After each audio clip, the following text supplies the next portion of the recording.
feedback. I think these resumes highlight some common issues and some common great things about how to really spotlight your experience and your skills on your resume. So thank you to those members who were willing to share their resumes with us. Let's start with Dakota's resume. We have, by the way, made this so that their privacy is protected by removing the last name and the contact information.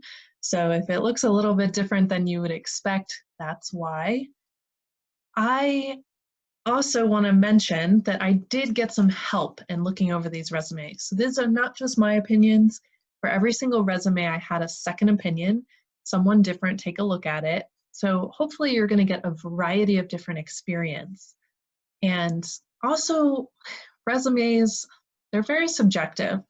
So my experience, the other folks that I had look at the resumes, they're just going to give their opinions, but there's a lot of different ways to do a resume, and a lot of it is pretty subjective. So just keep that in mind as well. All right, what did we love about Dakota's resume? We love the idea of calling out skills and having a skills section. I think that that's fantastic. You might want to make those skills a little bit more specific, or just make sure that you've tailored those skills to make sure they match with the position that you're applying for. But the idea of a skills section is great, especially if you have a variety of different experience and you want to show them where those transferable skills are. Also, really loved having a nice bold header at the top. Your name on your resume standing out is really great. My main piece of feedback from me and the other person who looked at this one is that the formatting is not working very well.